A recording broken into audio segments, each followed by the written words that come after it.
Hi, this is Cristina. And Carmen. And it's Tuki Tuki season. And this is a Spooky Tales. Yes. Tuki Tuki season version. As in, like, we're not doing anything different. We're actually back to normal right now, where we have a true crime case. Well, instead of a true crime case, it's like a disaster case. Okay. And a haunted prison. And it's a State of Mexico episode, but also Tuki Tuki season. Yeah. Yeah. If you're watching the video, which will actually be on YouTube for once, we're matching. Yeah. But before we get into our topics, we do have a listener story. And if you have a story that you want to send to us, you can email us spookytales@gmail.com. You can DM us on any of our socials. You can leave it as a comment on either Instagram or TikTok as well. You can leave a voicemail. The phone number, the spooky hotline, as we call it, that info is in the show notes. We have two that I keep forgetting to listen to. And yeah, there's a lot of ways to get us the stories. We love reading them. So yeah, send them our way. Yes.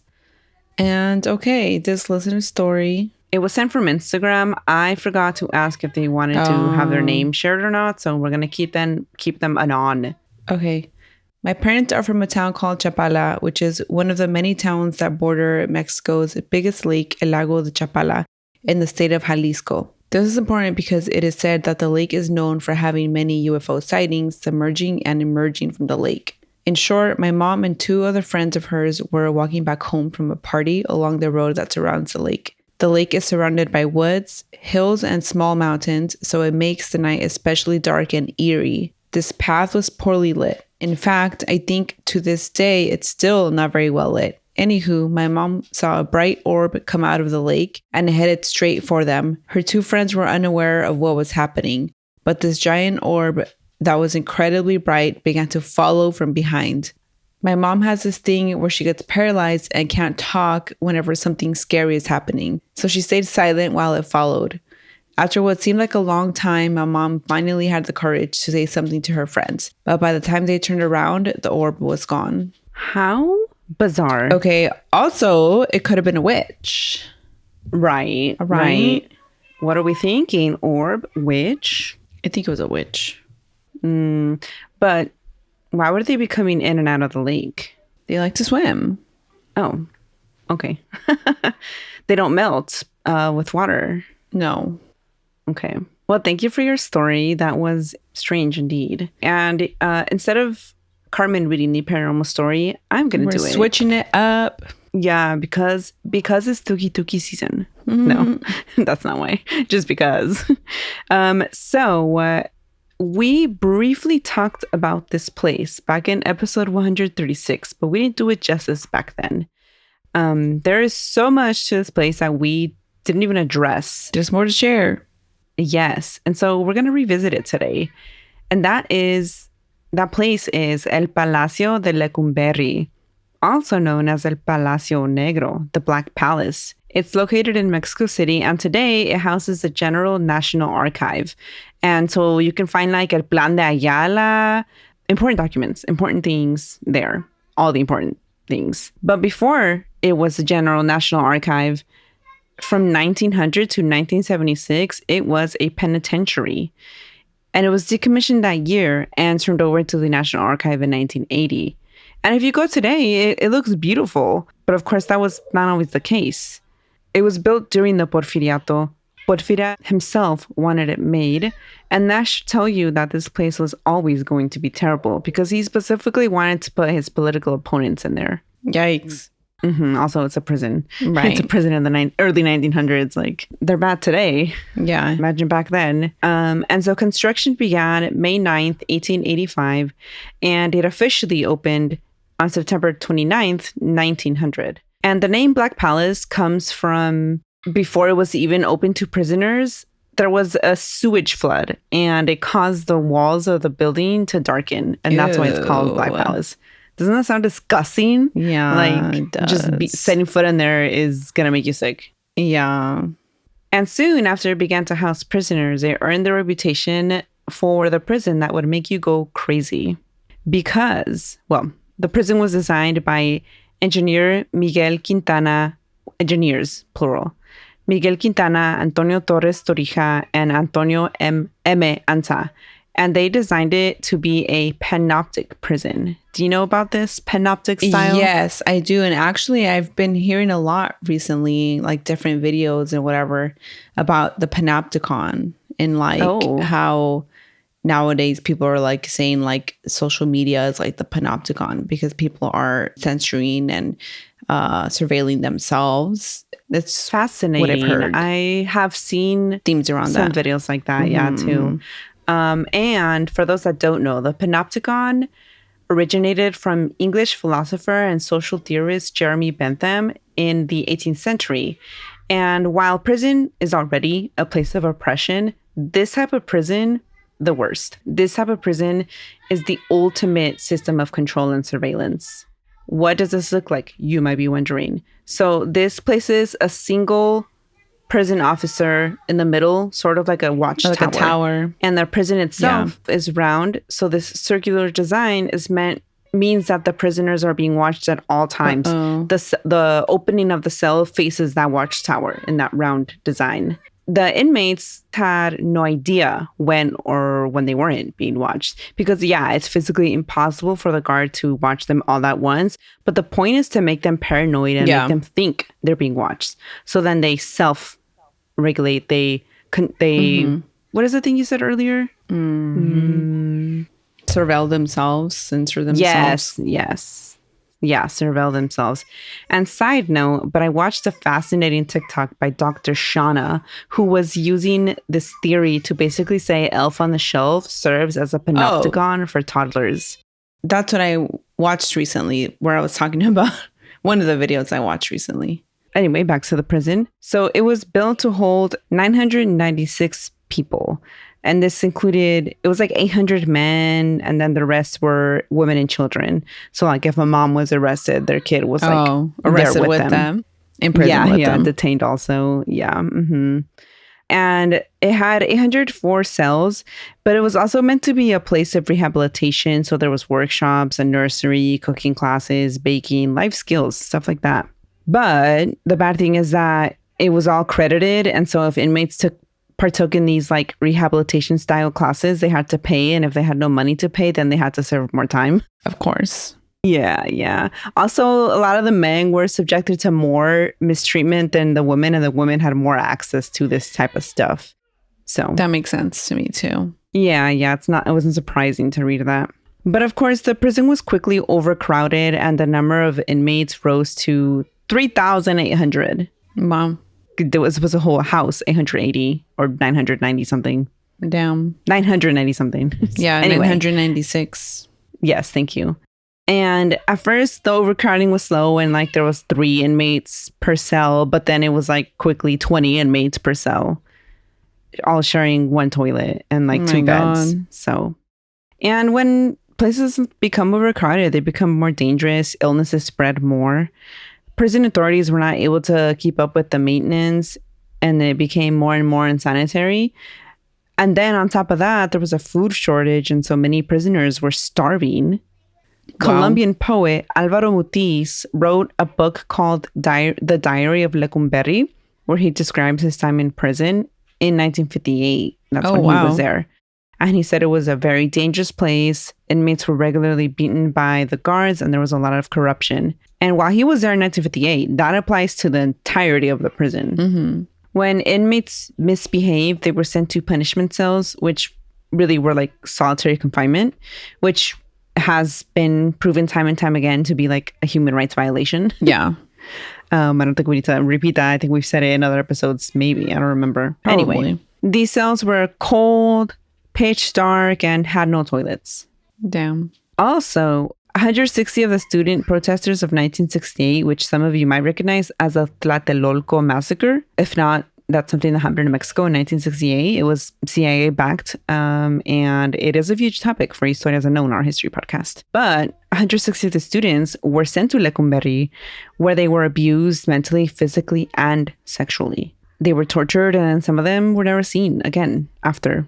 Oh, wow. I didn't know that. Inmates were sent to specific parts of the prison depending on their crime. Corridor J, or Crujía J in Español, it was designated for homosexuals. And allegedly and I don't know how true this is, but this is what a lot of the articles I read said, that's where the J slur in Spanish originated. Really? Because this corridor J was meant for all the gays. Yeah. Oh, wow. I wonder how true that is. I read it in multiple articles about the prison, but I didn't go and look at the history of the word. So I should have. Because I was going to say, I'm like, that's kind of messed up if they put him there, knowing the slur. But then I'm like, wait, what came first? That's wild. Right, like the chicken or the egg. Yeah. And some of the more famous inmates included Juan Gabriel himself. Oh, that's right. I remember seeing that in the Netflix documentary. Yeah. He was there. Leon Trotsky's murderer, Jaume Ramón Mercader del Río. Wait. A Spanish. Oh, Spanish. A Spanish spy for the Soviet Union killed him in Ciudad Mexico. Oh, yeah. I was going to say, wait, he was killed by a Mexican? No, by a Spanish in Mexico City. Okay, yeah. Gotcha. And then he was placed in Lecumberri. Also, Pancho Villa. Oh. Yeah. So, I mean, I know you're going to get into it, but then is this prison still operating? No, I said in the beginning that what? It houses the National Archive. Oh, that's right. You did say that. Well, when did it stop operating? Did you say that too? Because I didn't quite catch that. 1976. Okay, 1976. Yeah, okay. And then it was like they had to remodel it, reconstruct it to make it not look like a prison anymore and be able to house all these documents. Oh, okay. Might be. Yeah. So yeah, it stopped being a prison in 1976. I think at some point I said from 1900 to 1976 as well. Anyway, during the 76 year... That was the next sentence. Oh, shit. Oh, man, sometimes I just got to let you talk. Yeah, sometimes. Not all the time. During the 76 years it served as a prison, only 2 people ever escaped successfully and alive. One of them, the first, Pancho Villa himself. Slay. Yeah, apparently he had someone bring him a hat and dark glasses, and he broke the bars of his cell and pretended to be a doctor.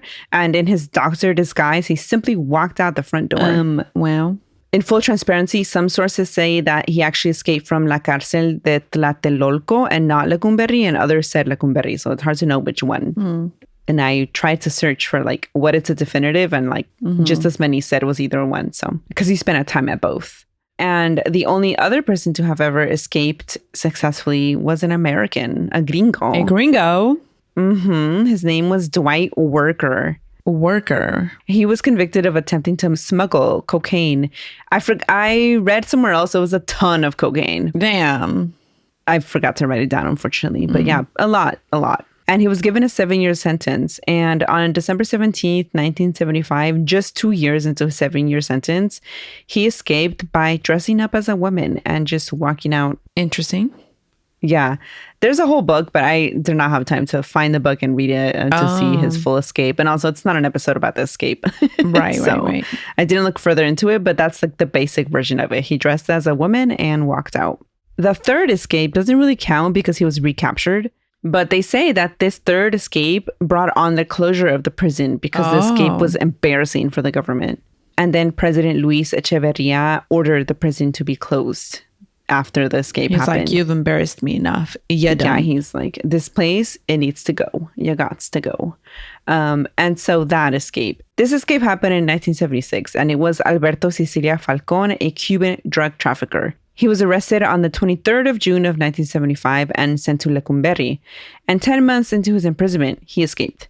It turns out that he and his people had paid off a ton of people on the outside to make this happen. First, they paid off the owner of this set of buildings that was like adjacent to the prison. Okay. Then his people on the outside began to work on a tunnel from this building in the prison. So they bought the building, and then they began to break the wall and make this tunnel that connected to the prison. At the same time, inside the prison, Alberto had paid off the guards to basically let him have this entire corridor to himself and not be bothered. Wow.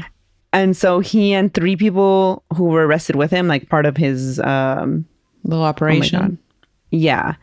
Cartel. Oh my God. I was like, what's it called? The people that like do this kind of stuff. members of his cartel were arrested. 3 members of his cartel were arrested with him. And so he and these 3 people, they began to work on this tunnel from his cell, unbothered, at a leisurely pace. They had all the time. Wow. Nobody was checking on them because of the corruption. And so by the time the tunnel was discovered on April 26, 1976, he and his accomplices were gone. And they were like, oh my God, I can't believe this.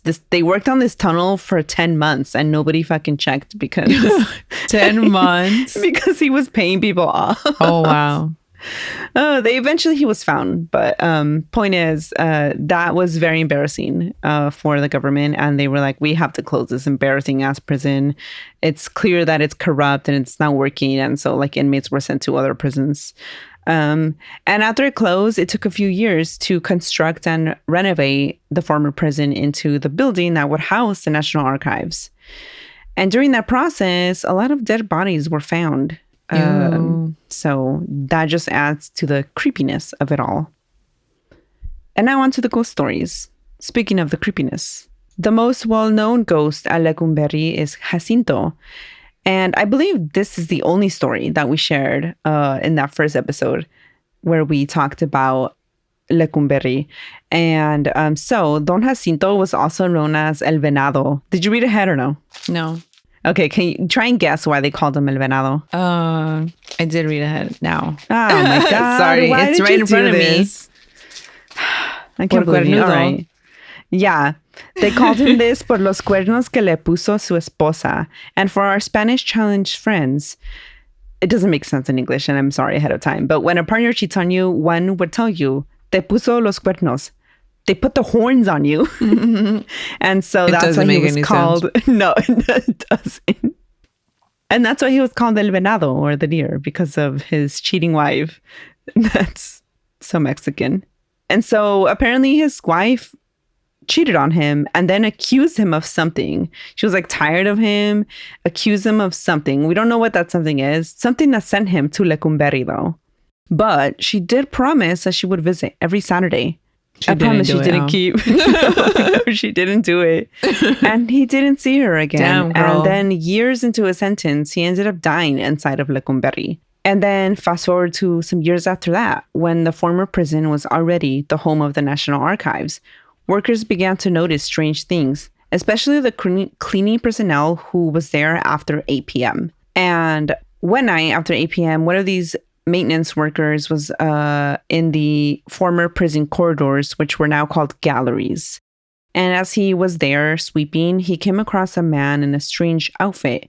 It was washed out. A prison outfit? Yeah, it was like a washed out jumpsuit, more gray than anything. And this man looked sad. And the worker was surprised to see him. Of course he was sad. And he was like, how'd you get in here? How'd you get inside? You're not supposed to be in here. And the man didn't answer. The worker asked again, like, why are you here? The sad man only said, Amalia hasn't visited. Where is Amalia? Yeah. The worker was like, I don't know who Amalia is, but I need to know why you're in here because this is closed to the public now. And the man only replied, she was supposed to come see me. And the worker was like, oh my God. And he rolled his eyes and he turned around, put his broom down. He's like, I got to go get security. This guy's not leaving. And he turned back around one more time to maybe try and be like, how'd you get in here? He turned around. The sad man was gone. Oh, wow. It was Jacinto, yes. And over the years, there was similar stories where people would see Don Jacinto looking for Amalia, his wife. I feel like, if anything, his ghost should have been haunting her. So that's kind of sad. Yeah. Not everyone else. Like, go find her and not let her live in peace. Yeah. They'd haunt her grandchildren. And if she had kids, like, just keep continuing to haunt that family. But, I mean, we don't know what he did. Maybe he deserved this. I don't know. We don't know. But even before it became the National Archive, people saw him there too because the prison warden, he was there late one night. And before leaving, he's like, well, let me go do a round of the corridors. And as he walked, he heard someone breathing behind him. Just, oh, God. Yeah. He turned around because nobody should be out of their cells. And that's when he saw a sad man sitting down on a chair. And so the warden walked up to the sad man and he's like, what are you doing outside of a cell? In his head, he's like, why are you here? I don't even know who you are. Like, I know most of the people in this corridor and I don't know you, sad man. And the man only repeated, Amalia didn't show up again. Oh, you know what? It doesn't matter what he did. This is sad. It is. The warden turned around for a sec to look for a guard to be like, let's get the sad man back in his cell. And when he turned back around, the sad man was gone. Don Jacinto was gone. Yeah. So he quickly walked back to his office, gathered his things, and left. The next day, he decided to look into the strange occurrence. And that's when he learned about a man named Jacinto, who had a wife named Amalia, who had him in prison for something that she accused him of, and then never visited him in prison. What if he did that thing he accused her of, and that's why she didn't visit his house in prison? Listen, we don't know. All we know is that he's still looking for her. Wow. But yeah, that's the story of Don Jacinto, who many people have seen, asking for Amalia. Another ghost haunting Lecumberri is that of Rafael Perez Hernandez. And he was sent to Lecumberri after having basically imprisoned his own family for 18 years. Their house is known as La Casa de los Macetones. And to keep this episode brief, we're not going to talk about the case. That would have to be its own episode one day, and it will. I'll add it to the topic list. But he was found guilty of keeping his family locked up for 18 years and never letting them see outside. All his children testified against him, but he maintained that he was innocent. And during trial, he kept telling his 15-year-old son, "No mientas, librecito. Me estás perjudicando con eso que dices y sabes que es falso." And now in English, "Don't lie, librecito. You're hurting me with the things you're saying and you know it's false." The son's name was Libre Pensamiento, and they called him Librecito. Did he name him this on purpose because he knew he was going to keep him imprisoned? So I didn't write down. I should have wrote down. All the kids have weird names. Oh. Well, no, sorry. I don't want to judge. Unique. Yeah. Like, you know what? Okay. One of them is Libre Pensamiento and the other one is just Libre. And then there was like hold on. I can find it really quick. I have all the links here. Let's see. No. Okay. No, it's fine. Doesn't matter. Right. We'll learn once we get to that topic. Yeah, we will cover it as its own episode. Point is, the children all had like very similar, like... Pero no eran libres. No, they weren't. And the other brother was also libre, and he was Libre Pensamiento. Weird. Yeah, very odd. Anyway, he maintained that he didn't do it. And he was found guilty. He was sent to Lecumberri, where he insisted he didn't do it. And he ended up dying by suicide over all of this because he was like, no, it wasn't me. I'm innocent. And yeah, he died by suicide. And so now those who enter the area where his cell was can hear someone whispering, "No mientas, librecito. No mientas. Don't lie. Librecito, don't lie." And in that same corridor, some people have seen a man dressed in all black appear and then disappear into the walls. That is scary. That one is creepy. I would hate to hear a whisper. Yeah. I'd rather hear like little giggling. No, I'd rather hear nothing. Okay. No. I'm just saying if I had to pick, I wouldn't want it to be a whisper. And there's another story. This one he's not a ghost, but these stories came from him and he passed them on to his family. He is known as El Abuelo. He was a doctor from Ciudad de Mexico. And when he was done with his doctor studies in 1930, he didn't want to leave like the state of Mexico for work. He wanted to stay close to his family, but there was a lot of job opportunities for doctors afar. But he was like, I'm not trying to leave. That's when a friend of his told him about Lecumberri prison, looking for a doctor. And he wasn't thrilled about the idea, but this would keep him nearby. And so he would do a full 24-hour shift, then be off 24 hours, then do another full 24-hour shift. It was a rough schedule. And the most he saw at work was inmates with stomach illnesses, dysentery, because it was a very unsanitary place. There was only one toilet per 20 cellmates. And the few foods available to the inmates were also not sanitary. So Not right. If you're going to imprison people, you need to feed them properly, you know? But they didn't know this in 1930. They should know this at all times, but yeah. Yeah. No, they still don't know this now. No, I was going to say. Quote, no. They do it on purpose, but you know.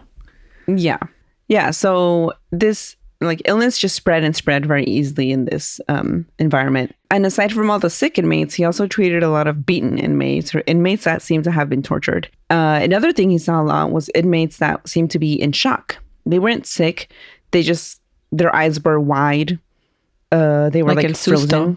Yeah. And once these inmates finally talked, they all had a similar story. Something like sleep paralysis, only they felt like something like cold had climbed on top of them at night. Ew. So that's horrifying. Yeah. And he began to notice that some of the cellmates of those who had experienced this strange bout of sleep paralysis, those cellmates would go missing, and there was never an explanation of it. The most traumatized prisoners seemed to be those who had been sent to solitary confinement. Of course, even if they hadn't seen anything, that's literal torture. Yes, of course. And they came to him in complete shock, eyes wide open, heart rates out of control. When some hours had passed, these inmates all told a similar tale of a devil in these solitary cells. Oh, wow. A devil that attacked them. Many of the inmates went mad, and the doctor believed them. He was like, there has to be something else in those punishment cells. Like, this is all too strange. And one story that this doctor remembers the most was that of a young man. This young man's crime was owing the wrong person money. And so then he was sent to Lecumberri. And this young man's first night in jail, his cellmate began to scream and scream in the middle of the night. So this young man got up to look at his cellmate, and he saw his cellmate shaking and yelling, reaching for his face, like if something was on his face. And it was pretty dark, and this young man couldn't really see anything, but it did look like a darker shadow on his cellmate's face. Ooh. And so he decided to reach over to his cellmate to try and shake the cellmate out of this. The moment the young man touched the cellmate, he felt something so cold wrap around his own body. It was the coldest he ever felt. Oh, wow. Then he felt like he had fallen to the floor, and he didn't know what else happened after that. And by that point, the cellmate was okay, and he watched as the young man was levitated and then dropped. So when the young man felt that he had fallen on the floor, he was actually midair. Oh. And so then the cellmate, now that he was okay, he was yelling for the guards now. And so by now it was morning, and the young man was taken to the doctor. And the doctor tried to figure out what had happened. He tried to question the young man, but the young man could only repeat, "It was so cold, it grabbed me." And that's like all he was saying. And so the doctor was able to piece together what happened when he talked to the cellmate. But the young man was never the same again. Yikes. I mean, how could you be? Yeah. And like nobody ever figured out what that was. And there's another cell.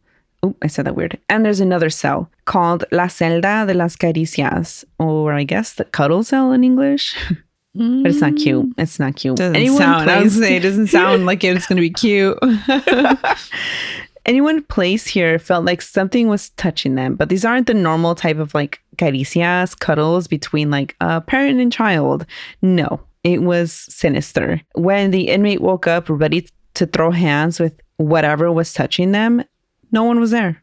Yikes. Yes. And those who now visit El Palacio de Lecumberri, whether it's to admire its beauty or look through the general archives, many have felt that whenever they set foot in there, it feels like someone is watching you, like someone's always there. Even if you're by yourself, it's like someone is looking at you. Like this, ugh. Visitors and employees have reported footsteps, tapping sounds, screams, and wailing in the middle of the night. Yikes. So can you tour this place, like a haunted ghost tour, or no? I don't know that there's haunted tours, but you can go. Oh. It's a place to visit to see. And yeah, that was a little more about the Black Palace of Ciudad de Mexico, the former Lecumberri prison. Interesting. Okay, and we'll take a little ad break and then get into the, I guess it's not a true crime case today, it's a disaster, so. Disaster case. Yes. And we're back. Okay, so we are going to be talking about the Pemex San Juanic Explosion, the day the sky lit on fire. That sounds bad. You've not heard of this then? No. Okay, so I think we have talked about Pemex before, or no?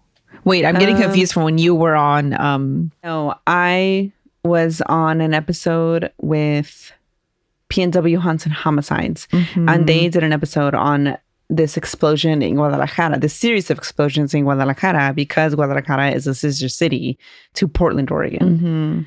And so that did involve Pemex, yeah.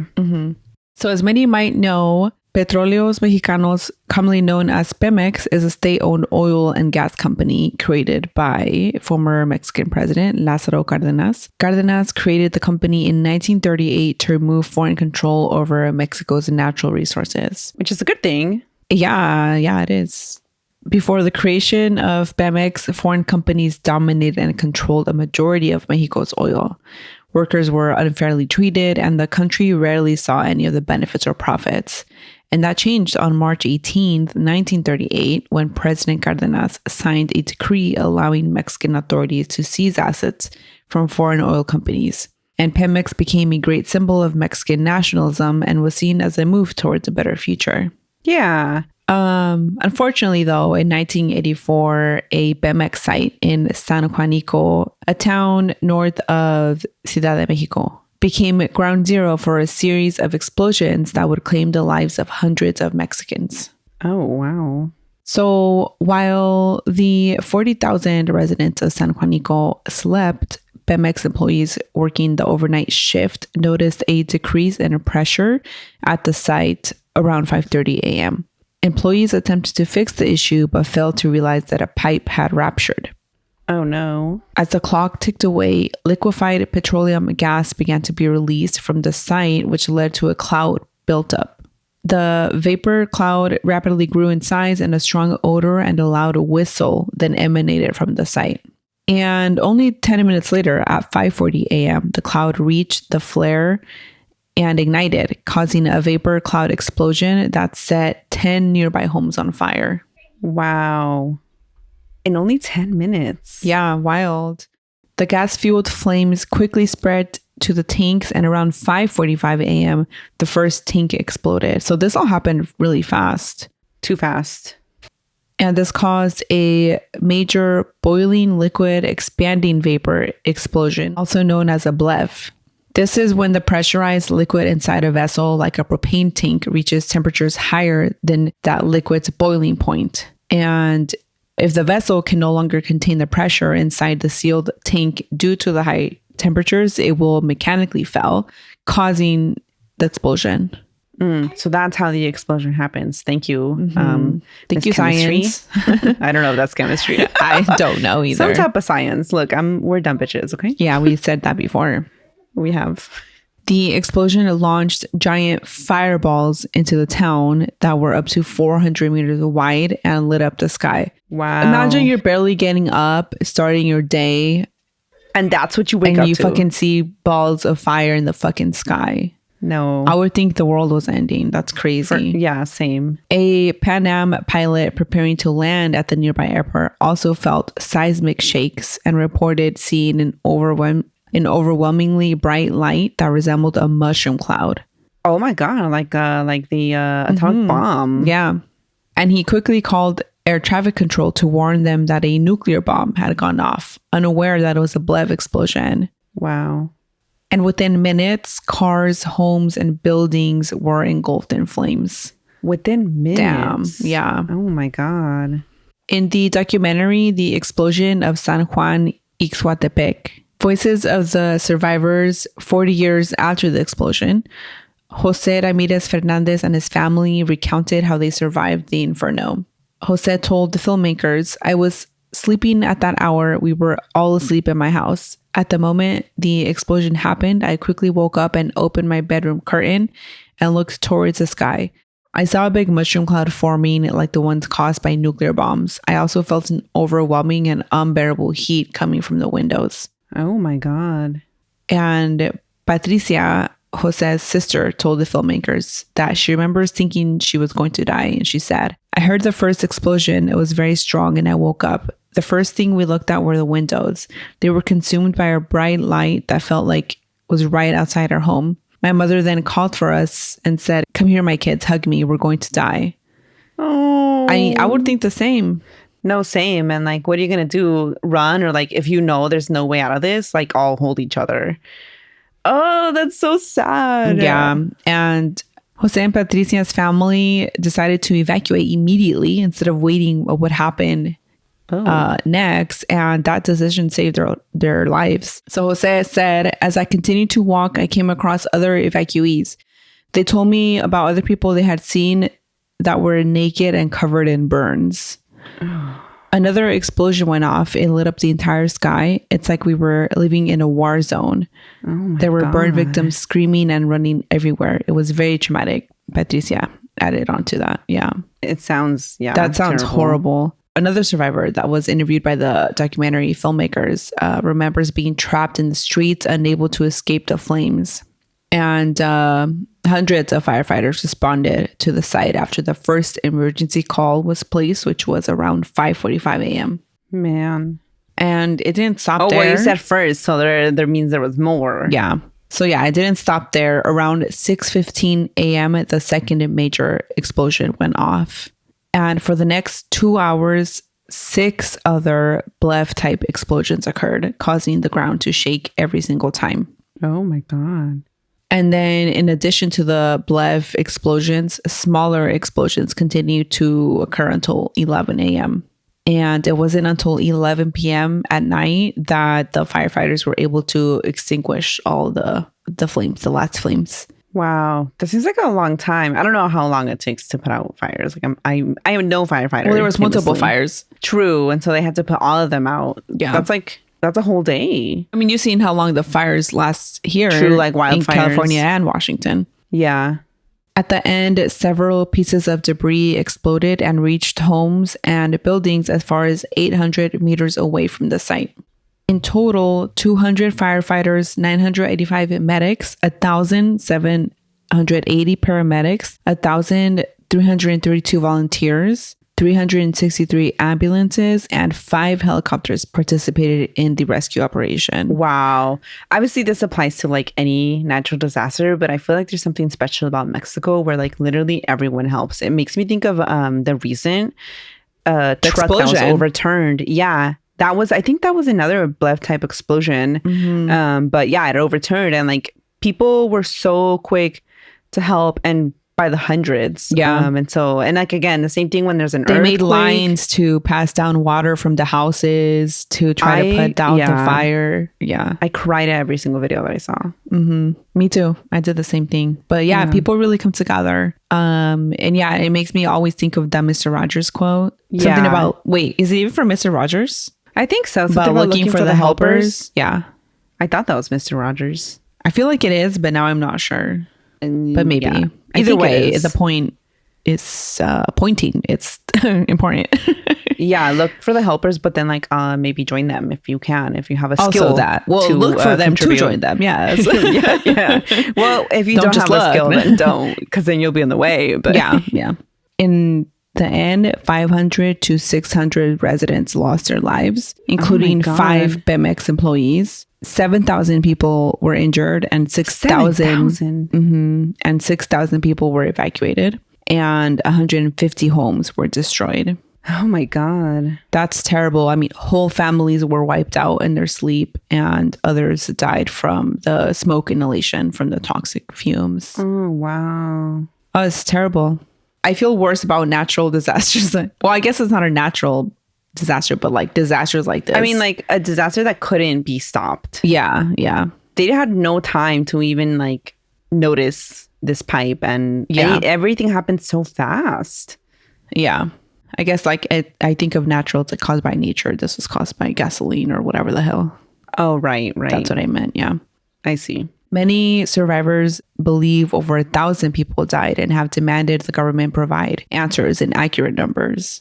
Oh. Survivor Juan Pedraza told Reuters in 2013 that the government only counted those who died at the plant or the hospital. He believes as many as 2,000 people died. Oh.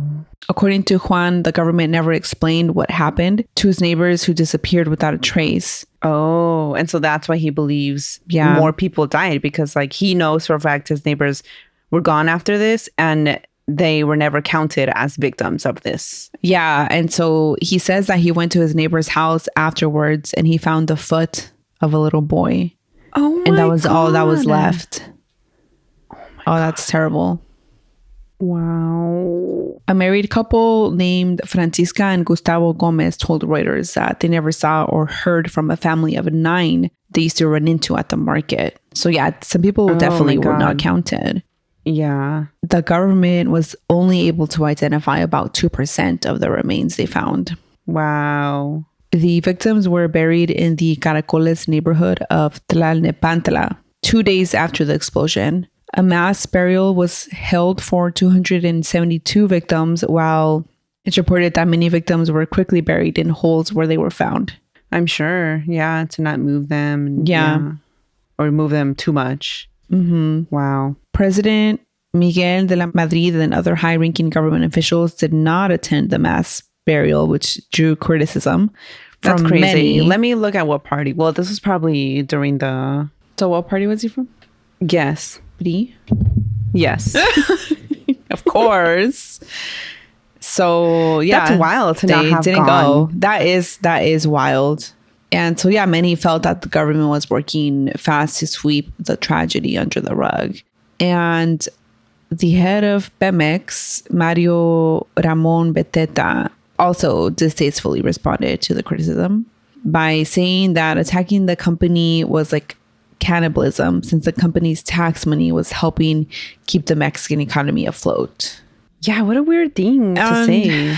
Yeah, I mean, that's not right. You can still Especially criticize it, even though it's like nationally owned or whatever. Yeah, it's not like this happened because people were being lazy, steps were skipped, people skimped on like material. This was like a literal accidental thing. Well, I mean, we haven't gone Right? into the investigation yet, so. Oh, we don't know. You're right. I was assuming the best and I should never. You shouldn't, especially because you already talked about learned about another Pemex related me for believing the accident. best in people. Weeks after the incident, the government began to compensate the family of victims without taking into account a victim's age or their family's financial situation. I don't think it's to say that. I don't know. Yeah. Weeks after the incident, the government began to compensate the family of victims, and the state paid $10,400 per family without including the families of those who were never found again after the explosion. So not all victims were compensated. I see. I was like, meaning what? I see. I was confused for no reason. 167 families were given new homes in the complex of Valle de Anahuac. Some families claimed they never received any compensation, even though they were severely burned or lost their home. Oh. So, yeah, like I said, not everybody was compensated. And a park was quickly built south of the accident site where most of the destroyed houses used to be. Okay. Oh, there's not actually much on the investigation. And so the investigation into the disaster determined that the plant had malfunctioning measuring devices and inadequate gas detection systems. I see. So, Yeah. it was kind of their fault. A little bit. Okay. And the storage tanks were too close together. Okay. And Oh, wow. they had inadequate fire barriers. Okay. And Oh, God. Okay. they also lacked effective isolation and containment procedures. Okay. I could see how now the head of Pemex was a little defensive and said the wrong thing. Yeah, but even if those things were not wrong, he still said something completely devoid of empathy and inappropriate. No, yeah, but know? if you're the head of a company, first you have to be a sociopath. Sorry. Of course. To the heads yeah. of companies. It doesn't even Second- matter if you apologize to them because they don't have any feelings, remember? Right. No, you're right. But also, this is like you are I the see what person you're in saying, charge though. of this whole Yeah. thing, and this plant or whatever site wasn't doing the right things. And so by apologizing, it's like saying it's our fault, which is what they don't want to do. Right. And right. instead they're saying these fucked up things that should have never been said. Yeah. Wow. Well, that's sad. And yeah, that was the Pemex San Juanic explosion, the day the sky lit on fire. Wow. Very sad. Well, thanks Yeah. for sharing that. Very sad. Yeah, these disasters are I feel like, I don't know, are even worse than true crime stories, like hearing Let's and learning never do about it them. Let's never do it again. I'm sure we will, but I'm going to avoid it. No.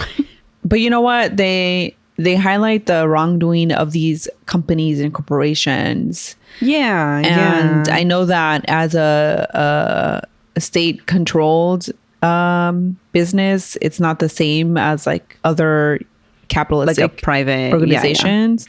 But these kind of things, still happen, of course. Yeah.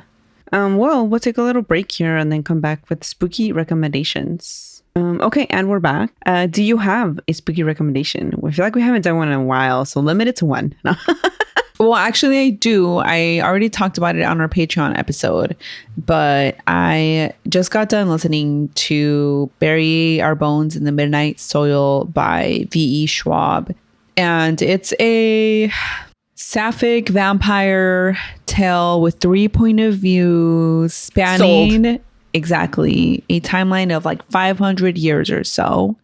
Okay. It was beautiful. It was toxic. And you know what? Something I forgot to mention, I think when we were talking about it on Patreon, is that if you've watched Interview with the Vampire or read those books, I don't know what the books are like, but anyway, it reminded me of Lestat and Louis. And you don't know what that means. I know of it a little bit. But the relationship between two of the characters reminded me of that. So yes, there is some domestic violence in their toxicity for sure. But it was beautiful, amazing. A little bit of a slow burn, but I love that kind of shit. It was really good. Yeah, same. All right. Probably one of the best vampire novels I've read in a while. Wow. Yeah, I added it immediately to my TBR, and I placed a hold on it when you were talking about it. Yeah, it sounds really good. Like I would really like it. What's it called again? Bury Our Bones in the Midnight Soil. Yes. Okay. Well, thanks for sharing that.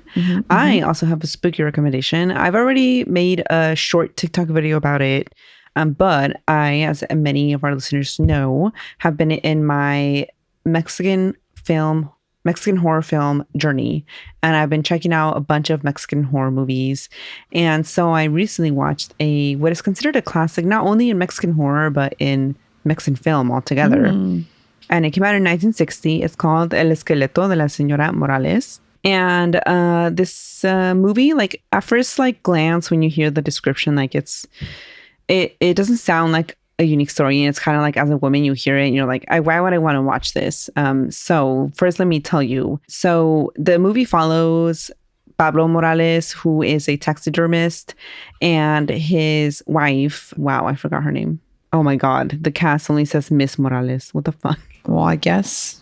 I feel that it was Gloria. Well, let me just give you the letterbox description of this. It's so short. I was going to go on a very long. Okay, so a taxidermist decides to murder his wife after having put up with her after 20 years of hellish marriage.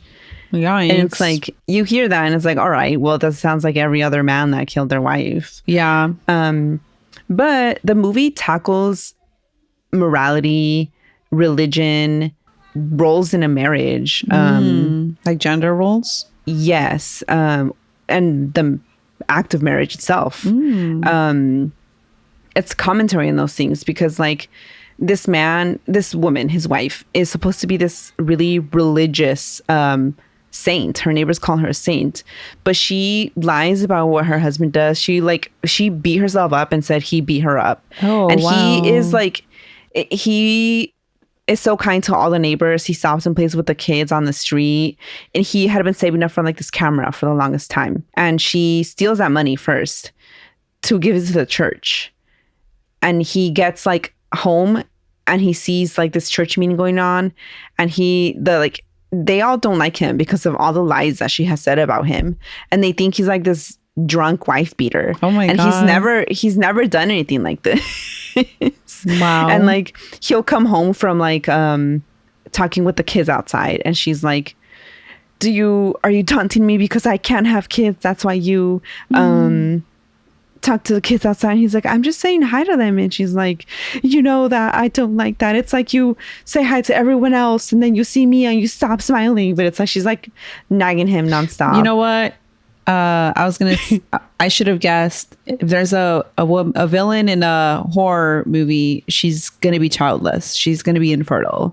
She also has a disability. Of course. Her knee is malformed. You know what? But if you ever horror watch has the movie, a problem. No, it does. And this is a 1960 horror. Yeah. But it's like you sympathize with him. You're supposed to, and you're supposed to find her terrible. But I mean, I figured that she's the villain. Yeah. But at the end, it's like, can he really even get away with what he has done? Because the end. So, like, I don't think the message is like kill your wife if she's like the worst person in the world. That'd be crazy, right? Well, someone left a comment in one of and I don't remember if it was Instagram or TikTok, but they basically was like, I didn't like the movie because it's perceived as like men can just get away with a femicide. When and we it's like, talk about media literacy, this is an example of lacking media literacy. I don't fault the person for their comment, because again, like, it is a little tiring seeing this. Yeah. First, we're living it. Do we need to see it? It's an old movie, so I think that's another thing you have to take into account. Also, if that's not your thing and you don't want to watch it, don't watch it. Well, yeah. You know, this person did watch it, and they said they didn't like it because of that, because of like thinking in present times of femicides, and then you see this movie and this man does this in the movie. But I think the message is not that like, oh, he will get away with it. Like, right. It's not. But that's like when we talked last week about The Bewitching, and then people were like, oh, this is celebrating incest, and it's like, no, it's not. You know what I mean? So that's kind of like, so like, yeah, the message in the movie isn't like, oh, you have to kill your wife. Like, hate your wife. She's no, like, he was wrong in doing that. And I think the message in the movie is that he was wrong in doing that. No. Well, yeah. And like, because of how religious she was and how she felt the need to be better than everyone. Right. Through this religion. It's a commentary on these things. Yeah. And it's not a perfect movie. It's of its time. There's no denying that. But it has like, it's black and white, and it just has like beautiful cinematography. It's a hard word for me. And it's funny. It's like a dark comedy. It's called a dark comedy horror. The horror is so minimal that it's really almost just like a dark comedy crime. But it's still considered a Mexican horror film. It's so well written. It's so well directed. And the actors both do their parts. All of them do their parts so well. Including her as the wife. Like, you see her and you're like, oh my gosh, she sucks. But I enjoyed it. I understand the comment, like, not enjoying it because of that aspect. But, you know, like, it's like when I watched that Juan of the Dead movie and I couldn't get past the homophobia. Oh, yeah. But it's a satirical movie, I think. So it was satirical, but I couldn't, like, I'm like, I don't like that. I think it's the same concept, I feel. However, though, I found it to be a really fun movie. And I do recommend it. I enjoyed it. It's like one of my favorite classics now. So also, I'm going to throw in one more movie because we're already chatting. Unless you're trying to go. No. Okay. I watched a movie called Freaky Tales. It's not a horror. It's like a action. It's like, I kept seeing if Scott Pilgrim and Kill Bill had a baby, it would be this movie. Interesting. But make it diverse. Because those movies are very white. Yeah. This movie is not. It's set in Oakland, California, in the 1980s. And wait, was it 80s or 90s? I already forgot. One of those years. One of those decades. And Too Short is a narrator. It has 3 intertwining timelines, like the movie Crash, but 10 times better. Like, way better than the movie Crash. The first timeline has like these punk rock teens, and they're fighting Nazis. So that's like, interesting. Alone is very fun. The other very fun thing, Too Short is narrating these timelines, between timelines. The second timeline has Too Short in it. And these two, I want to say they're teens. They're rappers. And they have this epic rap battle against Too Short. And then the third one is Pedro Pascal. He is not a hitman, like an enforcer. You know, the person that collects debt from like... Oh, okay, yeah. Yeah. That's his job, but he's about to retire. But then things go bad. But then things get better. And so that's his story. He's just this badass. It's Pedro Pascal, you know? I mean, yeah. And in these, again, I said they're intertwining timelines. So like at some point you see them all interacting in tiny ways. Okay. And they all connect together in the last timeline, which features the guy that Pedro Pascal is like really forced to work for. His name is The Guy. The last timeline features The Guy and then a basketball player. I forgot his name. I think it's like Sleepy is his nickname. And Sleepy, just ends up like kicking, like all of the Nazi people, like he kicks their ass so bad. He has a sword. He's wielding the sword. This sounds campy a little bit.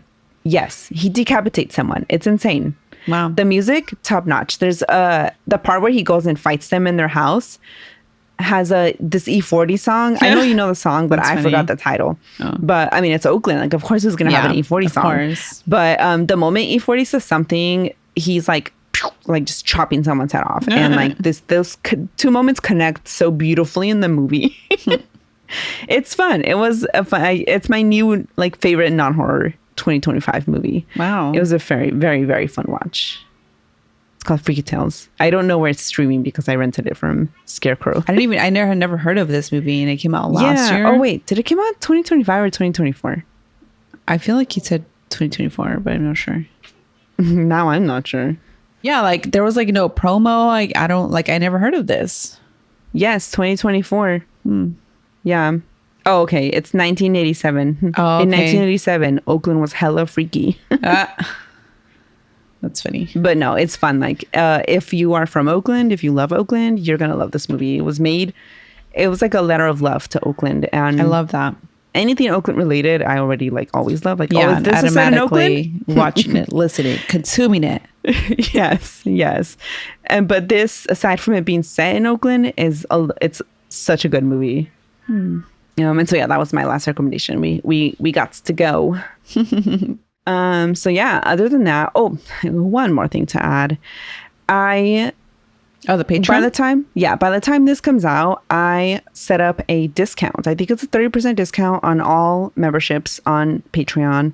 Actually, I think it was not the first tier, but the two other tiers on Patreon, where we do like bonus episodes. Sometimes we talk about haunted places, like we share scary stories and we read on Reddit and react to them. Other times we share our favorite horror media of a certain category, like we've done vampires, zombies, sibling horror. We just recorded the last part. So, if that sounds cool and you want to support us, then right now would be a great time to do it. You can also gift memberships to people and use that discount code. So yeah, feel free to do that. The link for Patreon will be in the show notes, as always. So yeah, there's a little discount if you want to take advantage of that and join. And that was the last thing I wanted to say. So, all right. Thank you everyone for listening. And watch out for Don Jacinto. And if you know where Amalia is, tell him. Yeah, tell him. Stay spooky. We'll catch everyone next time. Bye.